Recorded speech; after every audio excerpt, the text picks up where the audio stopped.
नमस्कार। चलिए आज बात करते हैं हिमालय की गोद में बसे एक राज्य उत्तराखंड की।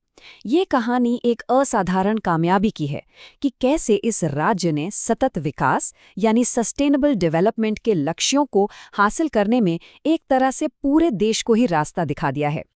तो सवाल यही है कि आखिर ये हुआ कैसे? एक पहाड़ी राज्य जो अपनी नाजुक कुदरती बनावट के लिए जाना जाता है, वो विकास और पर्यावरण के बीच संतुलन साधने की इस मुश्किल चढ़ाई पर सबसे ऊपर कैसे पहुंच गया? आइए इस सफर के हर एक पहलू को जरा बारीकी से समझते हैं। तो देखिए, बात शुरू करने से पहले ये समझना बहुत जरूरी है कि उत्तराखंड आखिर है क्या। ये सिर्फ एक राज्य नहीं है। इसकी पहचान ही इसकी शानदार प्राकृतिक सुंदरता, इसके पहाड़, जंगल और नदियों से है। और यही इसकी सबसे बड़ी ताकत भी है और सबसे बड़ी चुनौती भी। तो जब हम बात करते हैं सस्टेनेबल डेवलपमेंट गोल्स या एसडीजीज की, तो असल में ये हैं क्या? देखिए, ये 17 बड़े लक्ष्य हैं जिन्हें 2015 में यूनाइटेड नेशंस ने तय किया था।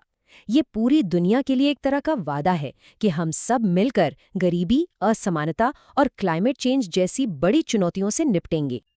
अब सोचिए, उत्तराखंड जैसे राज्य के लिए इन लक्ष्यों को पाना किसी दो-धारी तलवार पर चलने से कम नहीं है। एक तरफ तो अपने पर्यावरण को बचाना है और दूसरी तरफ लोगों के लिए आर्थिक तरक्की के रास्ते भी खोलने हैं। सही मायने में यही यहाँ की सबसे बड़ी चुनौती है। तो चलिए अब आते हैं उस कहानी पर, उस खबर पे जिसने सबको हैरान कर दिया कि कैसे उत्तराखंड ने रैंकिंग्स में एक जबरदस्त, एक अविश्वसनीय छलांग लगाई। इस पूरी कहानी को ठीक से समझने के लिए थोड़ा सा पीछे चलते हैं। साल था 2019। तब एसडीजी इंडेक्स में उत्तराखंड देश में 9वें नंबर पर था। मतलब ठीक ठाक जगह थी, पर टॉप पर तो बिल्कुल नहीं। शिखर से अभी भी काफी दूर था। और फिर आता है साल 2023-24 और नतीजा, उत्तराखंड सीधे पहले स्थान पर, 9वें से सीधे पहले पर। ये एक ऐसी छलांग थी जिसने इसे सस्टेनेबल डेवलपमेंट के नक्शे पर देश का लीडर बना दिया। और हाँ, ये कोई हवाई बात नहीं है। ये रैंकिंग नीति आयोग की official SDG India index report पर आधारित है, यानी ये डेटा पूरी तरह से वेरीफाइड और प्रमाणिक है। तो सबसे बड़ा सवाल फिर वहीं आकर खड़ा हो जाता है, आखिर ये हुआ कैसे? 9वें से पहले स्थान तक का ये सफर किन रणनीतियों पर चलकर तय किया गया? चलिए इसकी पूरी पड़ताल करते हैं। देखिए, उत्तराखंड की इस बड़ी सफलता के पीछे जो एक मुख्य रणनीति है, वो है वैश्विक लक्ष्यों को स्थानीय यानी लोकल प्राथमिकता बनाना। इस रणनीति को कहते हैं एसडीजी लोकलाइजेशन। अब ये सुनने में थोड़ा भारी शब्द लगता है, पर इसका मतलब बहुत सीधा सा है। मतलब ये कि बड़े बड़े ग्लोबल लक्ष्यों को ऊपर से थोपने के बजाय उन्हें जमीन से जोड़ा जाए, यानी जिला और गांव के लेवल पर चल रही योजनाओं का हिस्सा बनाया जाए। उत्तराखंड का प्लान 3 बड़े ठोस कदमों पर आधारित था। पहला, राज्य और हर जिले के लिए एक साफ विजन डॉक्यूमेंट तैयार करना। दूसरा, सीपीपीजीजी जैसी एक सेंट्रल एजेंसी बनाना जो सारे विभागों में तालमेल बिठाए। और तीसरा, जो शायद सबसे अहम था, इस पूरे विजन को सीधे ग्राम पंचायतों से जोड़ देना ताकि विकास की असली धारा गांव-गांव तक पहुंचे। अब सवाल ये है कि ये कागजों से जमीन पर कैसे उतरा? तो देखिए, पंचायतों के जो 29 विषय होते हैं, उन्हें सीधे सीधे एसडीजी से लिंक कर दिया गया।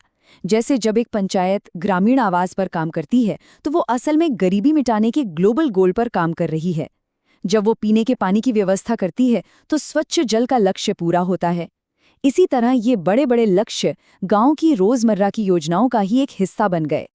चलिए अब जरा नंबरों की दुनिया में चलते हैं और देखते हैं कि उत्तराखंड का प्रदर्शन अलग अलग लक्ष्यों पर असल में कैसा रहा है। तो उत्तराखंड का जो टोटल स्कोर रहा, वो था 100 में से 79, जो कि देश के औसत 71 से काफ़ी बेहतर है।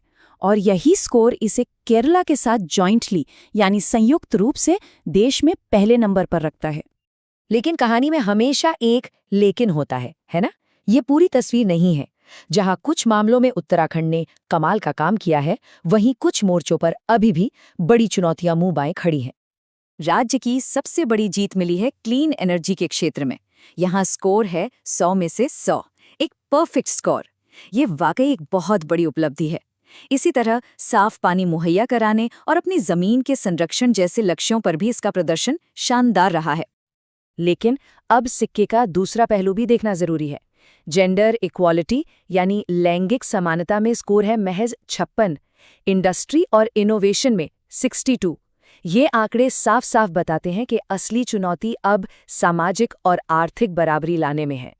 तो ये आंकड़े हमें सीधे भविष्य की तरफ ले जाते हैं, जहां उत्तराखंड को अपनी सबसे बड़ी चुनौती यानी विकास और पर्यावरण के बीच संतुलन साधने की कोशिश लगातार और भी ज्यादा मजबूती से करनी होगी। और ये जो संतुलन बनाने की बात है, ये राज्य के नेतृत्व के विजन में भी साफ दिखती है। मुख्यमंत्री के शब्दों में कहें तो सरकार का लक्ष्य इकोलॉजी और इकोनॉमी में बैलेंस बनाकर विकसित उत्तराखंड बनाना है। यही इस पूरी यात्रा का मूल मंत्र है। पर यह राह बिल्कुल भी आसान नहीं है। वर्कफोर्स में महिलाओं की कम भागीदारी एक बड़ी सामाजिक बाधा है। पहाड़ी भूगोल की वजह से इंडस्ट्री और इंफ्रास्ट्रक्चर खड़ा करना हमेशा एक चुनौती रहा है, और इन सब के ऊपर पर्यावरण बचाने और विकास करने की बहस तो लगातार चलती ही रहती है। तो आखिर में सवाल ये उठता है कि उत्तराखंड की इस यात्रा से, इस चढ़ाई से पूरे भारत के लिए क्या सबक मिलता है?